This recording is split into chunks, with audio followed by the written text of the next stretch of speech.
As always, our show is sponsored by Memoria Press. You can find our curriculum at memoriapress.com. Welcome to Classical Etc., a show from Memoria Press that dives into the philosophy, culture, and heart of classical education. You're in the studio with Shane Saxon. All right, welcome to another episode of Classical Etc. I'm seated with Paul Schaeffer, Tom Sculthorpe, an old friend of the pod. Not that he's an old friend, but you know what I mean, Martin Cothran. And on today's episode, we're talking about the pedagogy of math. So one time before, we sat Tom down and we just had him explain to us everything there is to know about the origins and the classical methodology of math. In this episode, we're going to change focus a little bit.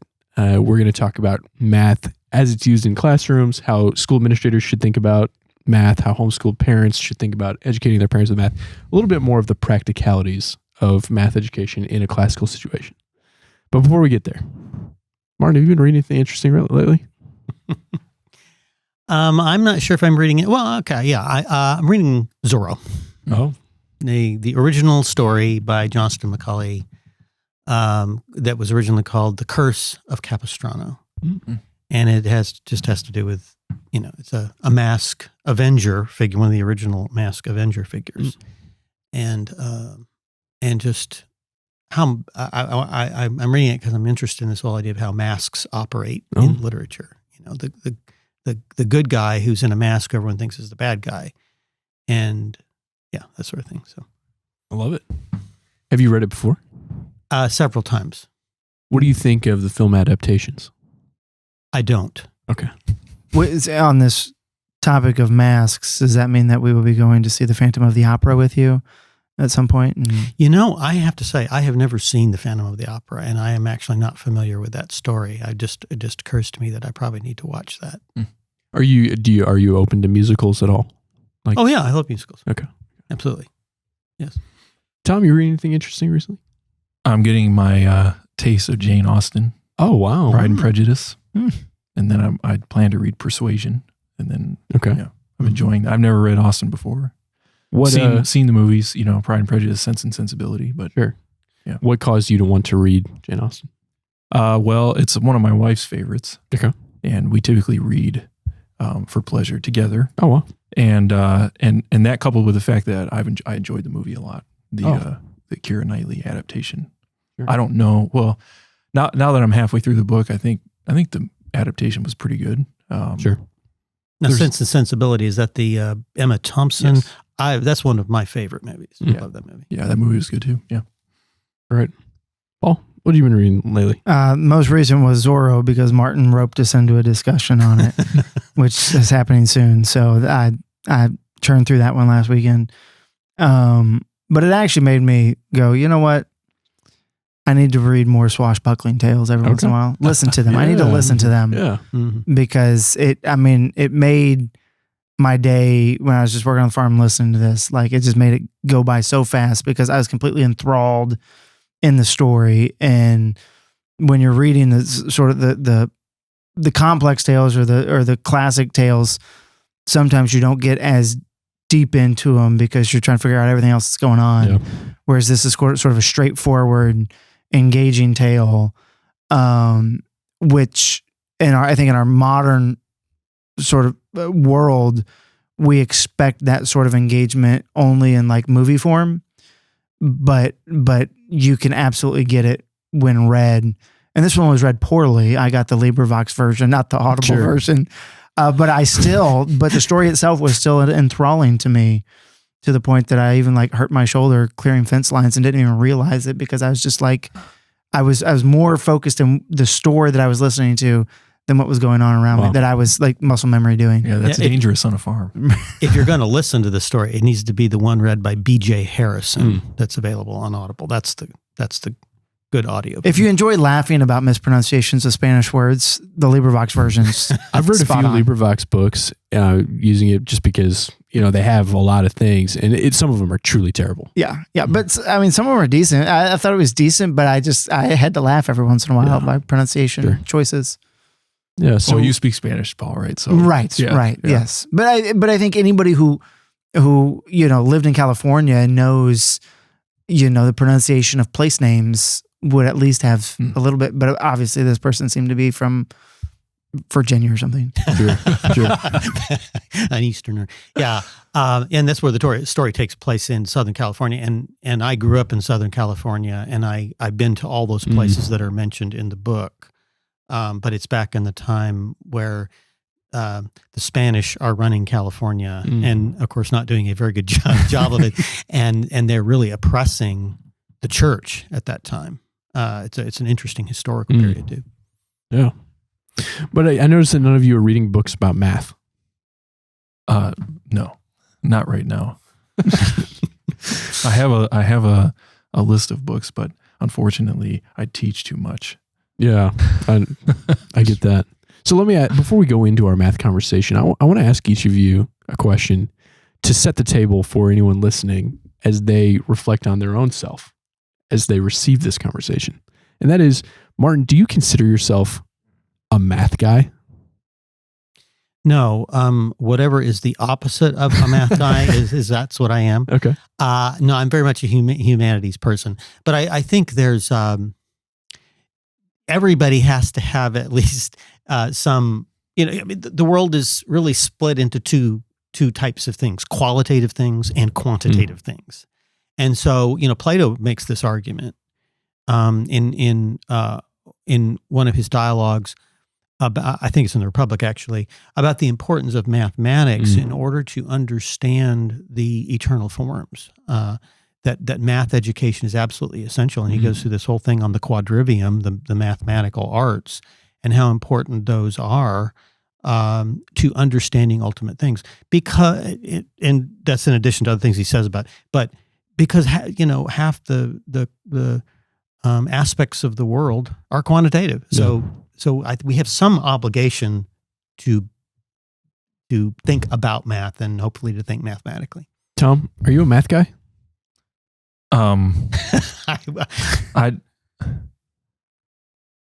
I'd like to. I'd rather say that I'm a guy who enjoys math. Okay. I think that's better. Okay, what's the nuance there? Well, it's just less definitional. I don't want to be defined by that. Sure. The math guy. I'm more a guy who enjoys learning. We know where his soft spot is. Yeah, I'm sorry I put you in a box, Tom. I understand you're a well-rounded human. Yeah. No, I think I'm a guy who enjoys learning and teaching math, and I'm certainly a quantitative, analytical thinker, and so and that's been the case since I was a child. Yeah. Paul, what about you? Are you a math guy? I think by affinity as a child, yes. By training and what I've spent my time on, no. So that math is what I loved as a kid, and I just don't spend my time in it anymore, unfortunately, except if it has to deal with sales tax or income tax or, that's what accountants are for. That is what accountants are for. Yes, the practical side of math is where I find myself spending most of my time when I'm dealing with numbers. Yeah. And numbers are a daily part of my life, but it is for me, it's a skill rather than, I don't get to enjoy the moments Tom gets to enjoy where he gets to contemplate math. Yeah. Unfortunately. So the reason I asked the question actually is because something I've observed about you three before we came to this table, and I think this is actually true of myself as well, is I don't know if you guys knew this, but I actually competed in math competitions in junior high. Did not know that. Did you win? Actually our team did place in the top 4 in Wisconsin in 7th grade for a competition called Math Counts. Yeah. You guys have ever heard of this? Have not. So my brothers mercilessly made fun of me, calling me a mathlete all the time. So I was always more inclined to the quantitative, to math. But then when I went to college, I chose to study literature, and I kind of chose the path of the humanities. Paul, everyone knows you're kind of the IT guy, knowledge man around here is one of the many hats that you have. You're clearly inclined to the quantitative, but you're also a polyglot and have great insight into literature and kind of a humanities guy. Martin, your father was a astrophysicist, aerospace engineer. And so and you clearly have abilities in that area as well, but you've chosen the humanities. And then Tom, you're doing a PhD in literature, in Old Testament literature, but yet you're the math guy. So in some ways, that dichotomy of math people and humanities people is kind of broken by just even the four of us. We have diverse interests and diverse inclinations. And a part of that is education, taking people who maybe are deficient in one area and giving them the opportunity to grow and be well-rounded. So Tom, starting this discussion, what is the best way to teach children math? Are there particular ways to do it well? And are there particular ways to do it poorly? And I'm thinking specifically about in K-12 education. What are the principles of good ways to teach math? Okay, well, first of all, arithmetic forms the foundation of math instruction, right? So, and that's because, Martin brought up Plato, who I think saw the world as a mathematical one, and thus the necessity of quantitative reasoning in order to understand the world that we live in, and so that's where math instruction starts. And I think that for arithmetic as a discipline, it requires a lot of drilling, a lot of acknowledgement of fact, right? So we're going to learn these facts and learn these operations and how they work, and how numbers work together. And I think the goal of that discipline is what Brian would call a numbers sense. And Brian is in Brian Lowe. Yes, that's right. Who runs Memoria Press. Yeah, he's a math guy too. Yeah. Him and I were math guys. So a number sense would be the ability to reason through arithmetic, reason with numbers at a high level, and in mentally speaking. So once you have that foundation, now we can go on to more abstract disciplines like algebra and geometry, and then culminating in calculus. I would like to see all high schoolers learn calculus, and I would also what I mean by that is not necessarily a computational heavy approach, but maybe a more conceptual kind of approach, an approach that allows all of our students to understand rate of change and how that problem developed over time and was addressed over time, and how what Isaac Newton did in the Principia addressed it and basically solved it for all of our benefit. So I think a heavy emphasis on fact memorization, and not just math facts, but also definitions. Sure. Right. Properties. And then one of the things I'm teaching in algebra right now is how to conceive of math as a language. And so, we can read a mathematical expression in algebraic notation the same way you can read a sentence in English or in Latin. There are parts of mathematical speech that function as kind of as nouns and as verbs, as action symbols and things along those lines. Sure. So, and I think that's really helpful. I think it can help students who are receiving a heavy dose of grammar, sure, and in Latin instruction and in English as well. So it seems like a predominant theme of what you're articulating is mastery Yes. of arithmetic facts, and then mastery of disciplines as they're defined. Martin, Yes. Paul said before we sat down that you maybe even kind of got your start in education during the math wars, the new math. How was that new math or that agenda at the time kind of threatening the view of education of math that Tom was just articulating? Well, I was involved, and this is where I met Cheryl Lowe, the founder of Memoria Press, is in the education wars back in the early 90s. We were a part of a sort of rebellion here in Kentucky against a big piece of legislation. It was the biggest education reform measure that any state had ever passed. And it was filled with, as all education reform efforts that come along every 25 years or so are made up of, which is this pragmatist stuff and this progressivist stuff. And the progressivist stuff is a lot of that the whole progressive agenda in these subjects is in reading whole word strategies that we know don't work as well as phonics works, and in what has been called the new math.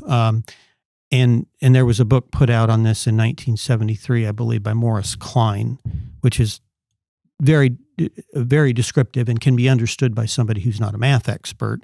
But basically, what he points out is that just as in the reading wars, in the math wars, what they're trying to do is to take advanced concepts and put them down as low as they can in the curriculum to very young levels where they have not mastered the procedures yet.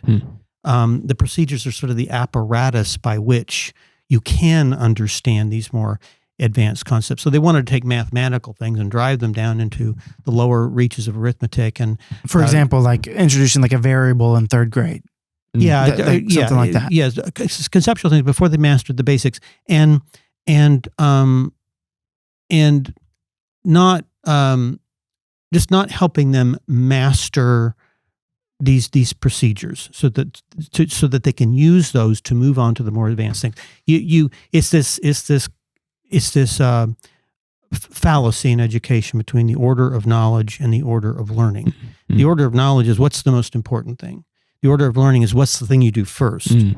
And they want to think that those are the same thing. They don't want to make that distinction. So they think the most important thing, which is the stuff later, obviously, the more advanced mathematical conceptual things, they want to teach that as early as they can. Whereas this is like reading. You got to learn the letter sound correspondences. That's not really reading. That's just the apparatus for making the sounds and that sort of. But it's what a mastery of that is what enables you to read. And if you don't master that, then in reading, it's going to prohibit you from knowing what a new word is that you've never seen before. Right. And in mathematics, it's going to be a problem if you don't know that operational thing, because then you're going to have to go back and grab a calculator or do whatever, and it's going to hamper you in understanding that more advanced thing. So that was really what the math wars were about. So Paul, I'm thinking specifically of K-6 education right now, or K-7. What does it actually look like to have this mastery-based approach to math that Tom articulated in a homeschool setting or a school setting, or I don't know, an online academy setting? Well, I think sort of an essential component. You need exhaustive lists if we're going to talk about that, right? But I think one essential component to highlight is that when we're talking about mathematical education, we're talking about acquiring a skill.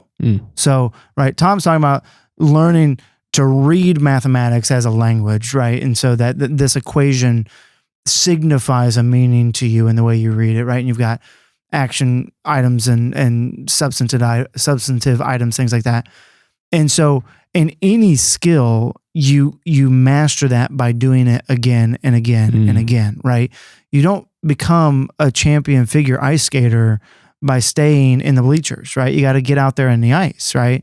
And so, there was a time where we were discussing at Highlands, how much homework should they have and what should that look like? And one of the things that was sort of a non-negotiable was that was a non-negotiable was that they needed to do math exercises at home every night.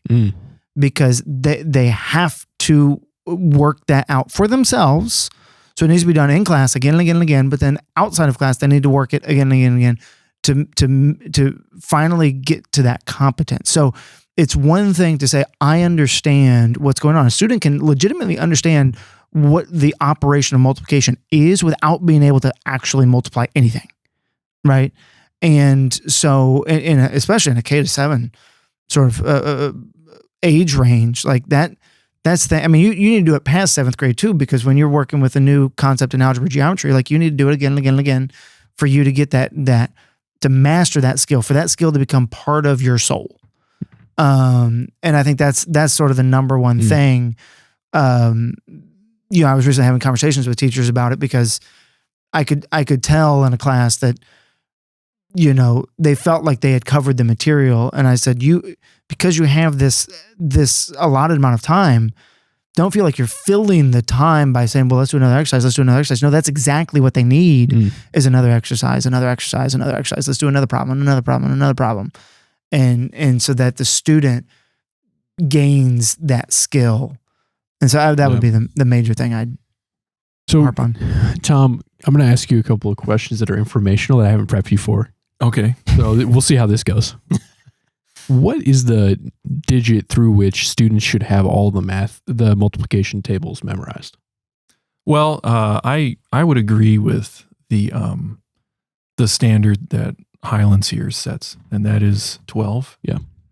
With a desire to see most, if not all, students go to 20. Okay. And which takes a lot of discipline because in the mid to high teens, it gets not only are the tables a lot longer, but they're not very. You don't use them as often, right? But I think that again, I think that's important in developing number sense and how to work with numbers. Sure. When it comes to, I think what people would call manipulatables, manipulatives, do you advocate for them in the lowest grades in primary, or do you think that classrooms should be working away from them? I'm going to need you to explain what that is. Any kind of object that represents numbers to help a student count. Or even like counting on fingers. Yeah. I see. I've not given that a whole lot of thought. Martin or Paul, do you guys have an opinion on manipulatives? I think this is a little bit more of a pedagogical question than a pure math question. I mean, I think it's helpful in, say, the preschool, junior kindergarten, early kindergarten range, but then you need to get away from it because it needs to become a mental thing, not a physical thing. But I think that's a recognition that children start very concrete and move to the abstract. But I think by the time we're saying you're sitting down in a classroom and you're working on these things, or you're sitting down at a kitchen table and you're starting to work on writing the number 5, then at that point, we've got 5 ducks on the page for you to color in, right?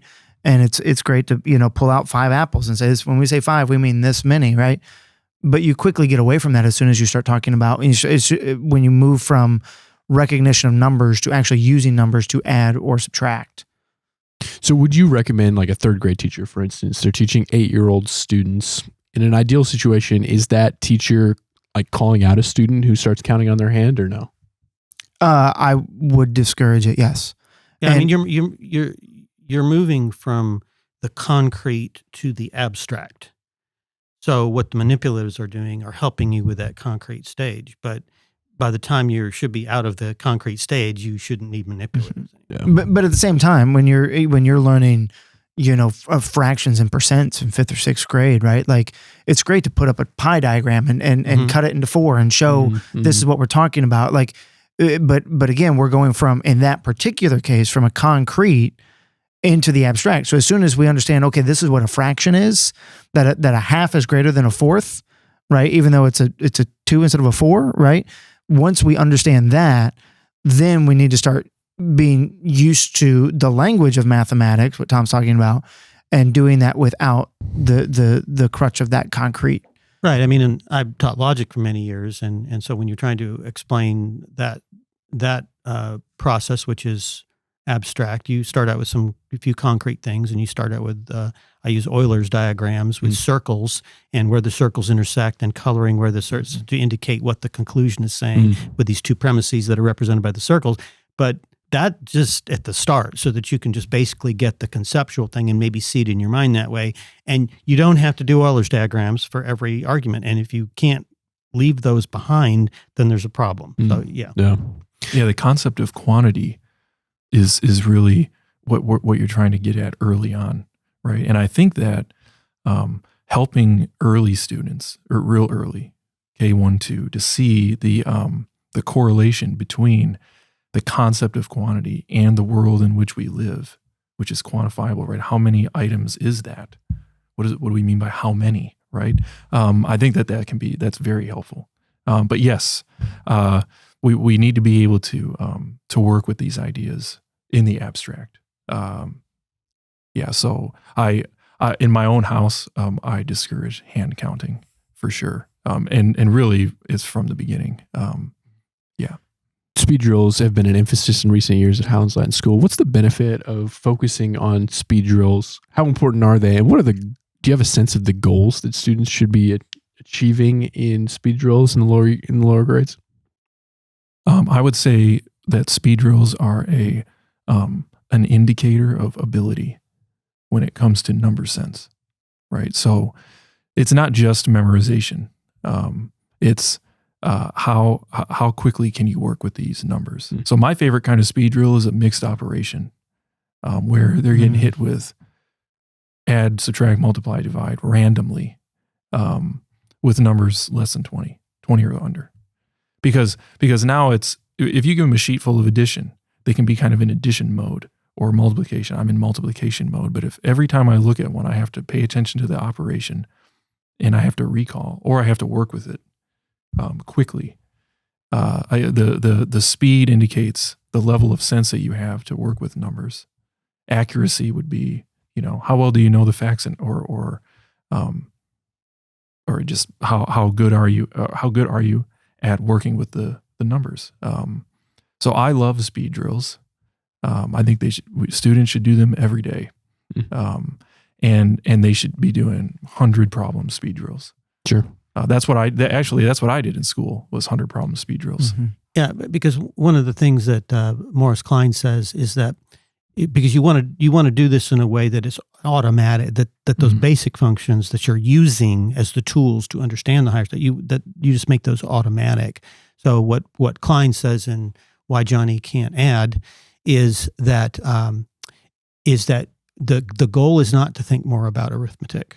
The goal is not to think about arithmetic at all, because that's a tool. You don't want to think. You don't need to think about it. You want it to be automatic. Yeah. Well, and I would like to push back on this statement that I think the way you phrased it was Highlands has been focusing on speed drills recently, or something along those lines. Speed drills has always been a part of the Highlands mathematics education. Yeah. It's within the past few years, we've said we're going to develop our own. Sure. And in that sort of process of doing that and reevaluating, I think we've ramped it up. Yeah. But but Cheryl from the very beginning this is a part of basic arithmetic education. You just can't, without that facility, right? Where it takes years to train a child to the point where they can do those operations without thinking about them, right? And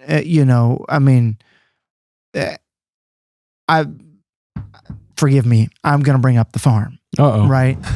But there's a common practice on how to measure how many pounds a pig weighs by measuring around their girth, multiplying that. I think you square it, and then you take the length from tail to ears and like multiply that by 4, you multiply that by the square of the girth, and then you divide it all by 4.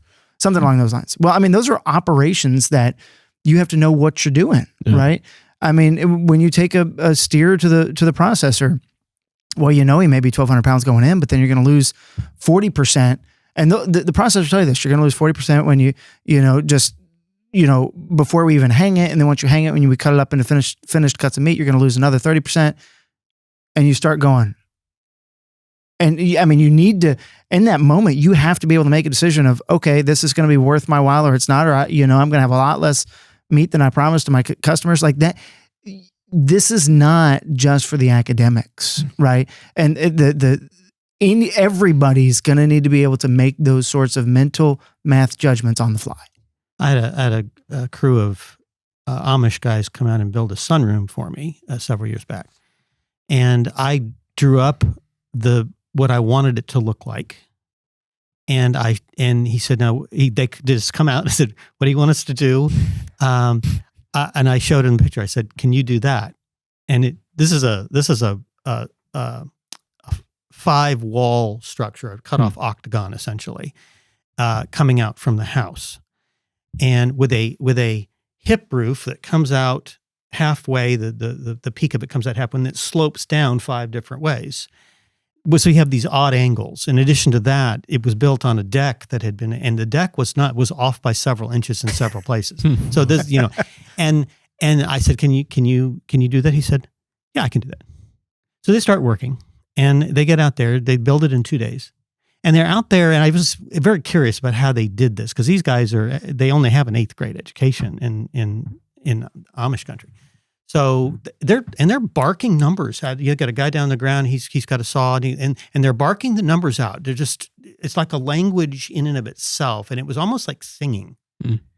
And that really hit me at that point, that these guys have an 8th grade education, and they can get out there and with odd angles, the way the hip roof is coming down, and they know what to do. They know exactly what number to assign to this one angle and all this stuff, and doing it with an 8th grade math education. Well, you know what I always say, Martin, is measure 10 times, cut 15 times.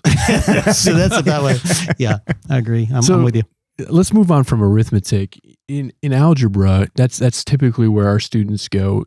There's been a question that we've been talking a lot about recently, just among ourselves, is that pre-algebra year. Tom, it seems like one of the issues is that pre-algebra is some algebra and some not algebra. But what does that exactly mean? What's the not algebra parts of pre-algebra? Well, it's basically your higher level arithmetic. So fraction arithmetic, which is perennially challenging for students, along with percents and decimals, and word problems, which tend to be perennially challenging for students. Sure. So what pre-algebra is basically a finishing arithmetic in addition to introducing some of the abstract concepts that they're going to see in algebra.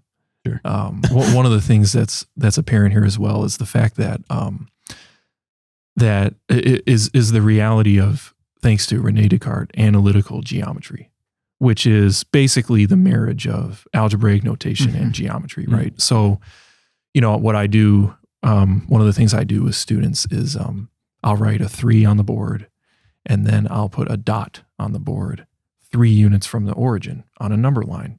And I'll say, these are the same thing. This squiggly line that we say is a 3, and this point, this geometric symbol, which actually is dimensionless, are the same thing. They represent the same quantity. And that, what that does is it brings geometry into the mix. So really what's happening in pre-algebra is we're starting to be introduced to geometric symbolism as well, with the point and the line and some kind of reference system.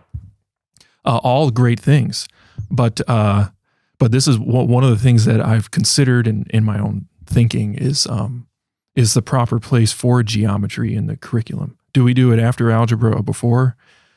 If we do it before, what does it look like? Because they don't have algebra yet, and the way we teach geometry in kind of the modern world is it's very algebraic, and so that's another question. And then algebra proper really doesn't have to have any kind of graphs in it, right? If all we're doing is logically determining the value of an unknown, we can do that without graphing.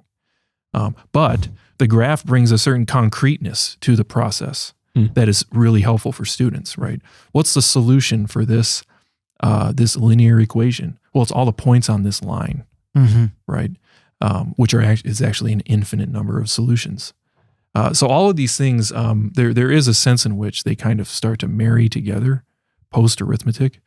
And what I'm advocating for would be whatever we do at 6th grade, 7th grade, just that the goal at the end of this curriculum is a student who is a master of the arithmetic skills. Because now I can do something with this kid. Because what I don't have to do is spend weeks reviewing fraction arithmetic, right? And stuff like that. Like, hey, let's start learning about the Cartesian plane and how geometric symbolism and algebraic notation cohere and things along those lines.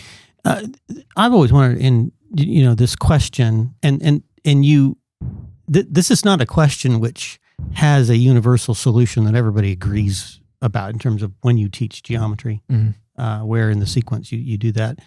But as somebody who's taught logic, I've always wondered, well, given that you're doing proofs in geometry and you're having to use logic to do the proofs, wouldn't it be nice if you had mastered logic before you did it? I've always wondered, why would you teach geometry? Because I crashed and burned in geometry in the 8th grade because I could not understand the proofs. I had not had logic, and they just expected you to know it. And I never could get that. And it was only after I had learned logic itself that I realized, oh, that's what they were assuming I knew in my geometry class. So I've always wondered about where that shouldn't you have logic and geometry in some sort of... It seems like a coincidence that you also wrote a logic program that you sell. Is that correct? I forgot about that. Yeah. The great one, I hear. Right. Another problem is the summer break. So we've been talking about how the skills in mathematics need to be exercised, which is why the books call the problems exercises. You can make a very clean analogy with physical training. And unfortunately, when you take 3 months off from doing something, you forget it all. Sure. And this is you can look at the textbooks and see that the first third of every year is review. We're just going to do the same things we ended the year on last year. And I don't know about you guys. Well, your kids young, but my kids do math all summer long, every day. Well, not every day, but they're drilling all summer long because I don't want your skills to atrophy. I want you to be able to pick up next year where we left off and make progress. Well, of course, they've tried to solve this problem by these alternative calendars they've come up with, so that instead of that big long break where they forget everything, they take a bunch of shorter breaks so they don't forget. Well, it turns out that they actually forget things after like 3 weeks or something. Sure. So now what you did was you went from a place where they forgot it once to where they forget it 3 times. Well, this is, so if you say we looked at the Prentice Hall algebra curriculum 1 and 2, right? So what we do in algebra 1 is we introduce you to a bunch of new concepts, systems of equations, quadratic equations, and things like this. And we kind of touch them. And then in algebra 2, the next year, we come back, the first third of the year is basically basic algebra. And then the rest of the year is now we're going to touch on all those things deeper again. And that's why the way that I would want to approach algebra would be a 2-year course where we introduce a topic and exercise it and master it. And then we move on to the next one, right? So instead of touching systems in algebra 1 and only doing 2 equations, 2 variables, and then saving 3 equations, 3 variables for algebra 2, I want to introduce linear first degree relations, solve systems of equations. This is how you do that. And here's how you do it with basically any number of equations with that same number of variables. Yeah. And let's master that. Okay, you got that. Now let's move on to second degree relations, quadratics. Yeah. Okay. I think the motivation for writing math books that way, and I've never spoken with John Saxon. I don't know him. No relation. But I think the motivation for the way that they wrote those traditional textbooks, and Prentice Hall would be this ways, or it sounds like it's not this way, but where they introduce a concept and they scatter the rest of the concept throughout the rest, what we would call a spiral approach, is because of the true cognitive principle that you remember things better when you review them the closest to the point at which you would forget them, right? So you scatter concepts so that you are forced to recall. But you don't have to do that without explaining the full concept, right? It seems like what you're saying is first master the concept, then review it, rather than introduce the concept and then review it. Yeah. That would be the difference. And math is a cumulative area of study, right? So when I say leave it behind, what I don't mean is we're never going to see that again, right? We're just going to see it in a different context, right? So when we go to second degree relations, we're going to solve systems there too. Sure. But you already know how to solve systems. You've already mastered that. So well, and one of the about review and forgetting is, so if you forget this stuff after a month, And that's a problem. So you deal with that in school by not having a gap that long, say, or having fewer of them. What happens when you graduate and you don't do math, then you just forget it? So why did you learn it in the first place? Sure. Okay, and I bring that up because aren't we really looking for something? I mean, unless you go into engineering or mathematics in some professional aspect, you're not going to actually have the need for these specific, some of these specific things. But haven't you, even if you don't do that, which is most of us, then the question is, so why should we teach everybody math if the vast majority of our students are not going to go into mathematical professions? And I have an answer for that, but I was just curious. Oh, well, yeah, this is a nice segue into aptitude and the fact that, so I would say two things. Number one, that when we talked about this earlier, that there's a sense in which all students need to be mathematical students because math is a feature, a characteristic of the created world, and we live in this world. If we want to be able to describe it, to understand it, we need to understand math. Now, one of the problems with modern math education is that because of a modern emphasis on STEM in vocations and maybe the elevation of those things, what we do is our math classes are computationally heavy and conceptually light. So I'm going to teach you how to solve this kind of a problem.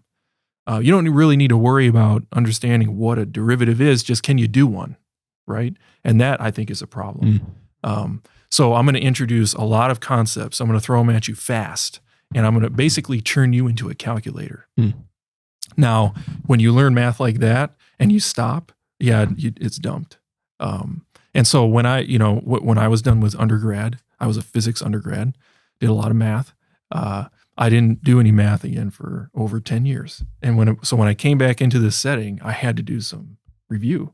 And I did a lot of reading, and a lot of the reading was more conceptual, which was very helpful to me because I got a very computationally heavy education. And so I think that conceptually speaking, we want every student to be a math student. We want you to understand the quantitative nature of the world and how things work and how to describe what goes on in the world. And then, but Martin's right. There, we see varying levels of aptitude. Sure. And that's okay. I think that for the high math aptitude students, maybe like I was, those STEM fields are exactly the kind of things you should do. Sure. And for the rest, what's the value of learning math if you're not a high math aptitude student? Well, again, I would just say we don't want to think about math as a means to an end. Earlier, Paul said, you're going to use these things in real life, and that's true, but that's not why we educate all of our students in math. The reason we do it is because of the nature of the universe and of the, if Mitchell was here, I know what he would say, that education is not just content delivery, it's virtue formation. Right. And the discipline required to learn mathematics is high and will serve you the rest of your life, even if you never do another math problem. Sure. Any final comments on teaching math that we've left out on the table? I don't have any either. So on that, what about Martin's answer? Apparently Shane wasn't interested in it. No, I was going to say, for one thing, you do retain some things that you can recall if necessary. For example, when I'm driving, we take a family trip out to Kansas every year, and my wife never realized this, but when I'm driving, I'm sitting there and I'm looking at the mileage signs, and I'm calculating the whole time how long it's going to take to get to the next city. 130 miles. I'm going 65 miles an hour. We'll be there in 2 hours. I'm constantly doing. I didn't even realize I was really doing it, but I was doing it all the time. My wife never knew I was doing it till just recently. And so you do retain the more simple, practical things that most of us, even when we're not in mathematical professions, do use in everyday life. So you get that for one, but the other is, I think you just you're a human being and you've been given this mind, and it is quantitative and qualitative.